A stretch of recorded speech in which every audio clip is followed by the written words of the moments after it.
Hey, what's going on, everyone? This is Mitch. Hope you had a great Thanksgiving. Hope you're having a great holiday weekend so far. As we're getting going with our Saturday, I thought I'd make this video early. I'm going to be going to the Gamecock and Tigers game tonight in Williams-Brice Stadium here in Columbia, South Carolina. So I won't be able to make a video tonight, but we'll get back to our regular scheduled routine starting tomorrow.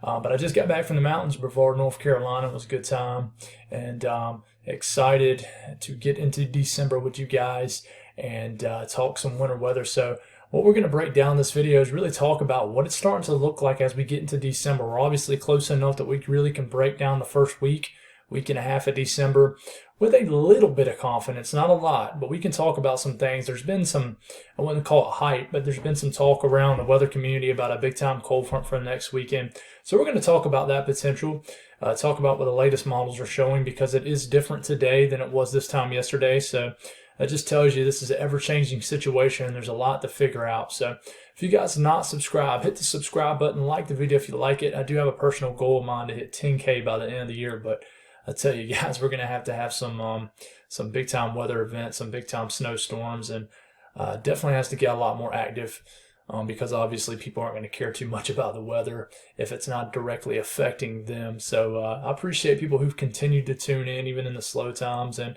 I'm still going to hold true to that goal and hope it works out. But if it doesn't, I'm very excited about 2022. So thank you all for the support, and let's get rolling here. So we're going to start off by looking at the latest GFS, which is the one that just came out, and the latest Euro, which is about to be finished running, but we'll be able to get the majority of it in this video. So we'll run through the entire run, probably about 10 days out. We'll run through 10 days out. After you get about past day 10, you're really it's just showing you stuff that it's probably not going to happen. So we're getting into the rest of the weekend. We have this Clipper piece of energy. It's actually delivering snow right now to Michigan. If you're a big-time football fan and like watching snow games, Ohio State, Michigan is being played in snow right now. It's always exciting to see that kind of stuff this time of the year. It is kind of depressing that football season will come to an end, or the regular season today. Well, you got a few games like the Army and Navy game next weekend, so that's always exciting, and America always loves to watch that game. But going forward here, what we thought potentially could be a big-time coastal storm has since obviously trended away from that. But watch Southeast Canada and these areas over here in Canada. This could potentially be a big storm for you guys.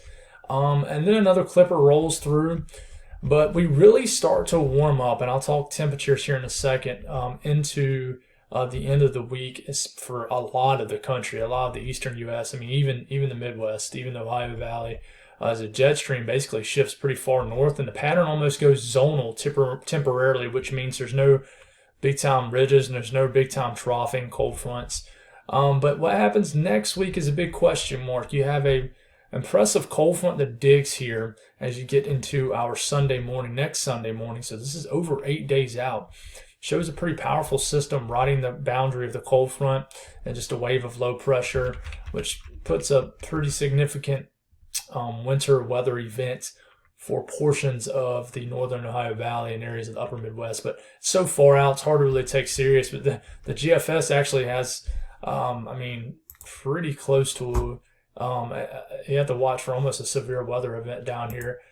Very doubtful this thing would have to, cut really far north, and we'll have to get a little bit more warm air and moisture flow here. But anyways, this is the kind of the trough that everybody's talking about. Now, this is 10 days out. The GFS has since pushed that cold front pretty far out, and actually doesn't even have it existing through the first 10 days of December. It looks pretty warm. Now, it has a cold front at the very end of the run, but it's at the very end, so it doesn't really matter much. So the latest GFS really isn't showing that big cold front for the first weekend of December. You look at the latest European model about that, and we're seeing pieces of energy fly by, the same pieces of energy that was showing on the GFS, except it's a lot more robust with this piece of energy late this week. We get into next weekend, and here comes that cold front. It's still digging a little bit more south than the GFS, but it's still trending away from a big-time trough. Even some local meteorologists here in the Southeast have been mentioning it because social media has been chattering about it. about these crazy runs that the GFS is showing. And I'll show you what they've been showing, but keep in mind, it's not the latest updated information. It's not the latest updated models. It's trending away from a big time cold scenario for next weekend and next week. Not this coming week, but next week after that, the first full week of December, which is kind of lines up to what we previously thought about the first week of the first little part of December. So kudos to you if you stay true to the first part of December being above average, which is kind of what we were thinking several days ago. But this is what the run last night, the 18Z run, showed for the GFS. And you'll see how much different it is as we're getting to the end of the week. You see how close these this 540, 534, 528 lines are. That basically tells us it's a big time cold front digging down. This thing pretty much goes from northwest to southeast oriented, and it moves down, gets into the southeast, gets into the eastern U.S. by the weekend. And Sunday morning, you have a decent event, decent weather system showing up. Keep in mind, this is 200 hours out. And cold air is really digging down, and then it gets reinforced a little bit later in the run as you get into the December 6th to December 7th range. And then, piece of energy tries to run over that cold air, and you have a storm system, but that's 300 hours out.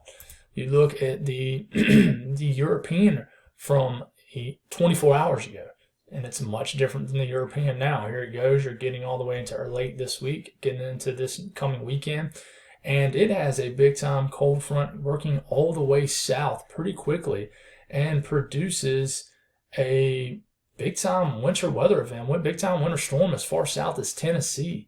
And wreaks havoc for areas of the interior northeast, and this continues to march forward, develops a low pressure, and you have intense snow. It's pretty much almost a mini nor'eastern, or a nor'eastern, you can call it whatever, but it's 200 hours out, and the models have since changed, and then it delivers a pretty impressive shot of cold air for the southeast. So models are changing, and here's the reason they're changing. I'll stop this at 186 hours out. And this is the current GEFS. So it's the GEFS ensembles. So this is right around where the models yesterday and overnight yesterday were showing a big time cold front. Since then, every time I push this arrow down button, it goes to the model previous to the one I showed you before. So basically, I'm gonna go back like 4 or 5 runs and watch how this blue area kind of goes back west and situates itself more over the eastern U.S. So this was the one this morning. This was the one overnight. This was the evening run yesterday. This was the lunchtime run yesterday. And this was the morning time run yesterday. So I'm going to fast forward to the present run. Bang, bang, bang, bang, bang, bang. So it's trended away. And now you have the ridge, and that Pacific air is starting to flex a little bit into the eastern U.S. and the southeast. And, eventually it pretty much makes its way there. And it shows a big-time ridge over the entire central and eastern U.S., according to the latest GEFS. And, maybe later in the run it gets better. But, through the entire run on the latest GEFS, this takes you all the way through mid-December. It's a pretty crappy pattern for any kind of winter weather lovers and just winter weather in general. So we'll look at the latest. Let me see. Make sure this is the latest. Okay, so this was the 18Z from last night. Now check it out. As far as temperatures, you can really see this sharp cold front digging here. This is highs next Saturday, according to the GFS run from yesterday evening. Shows 70s, almost in the 80s in Florida. But look at the sharp cutoff. This is what the cold front is sitting Saturday afternoon. And then it makes its way Sunday afternoon.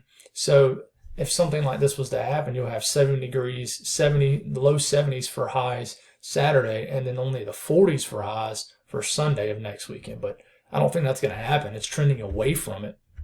And then really cold air moves through, and then it gets reinforced by real true Arctic air as you get into the December 6th, 7th time frame. Since then, you look at the latest run, and we'll get to that same time period right here.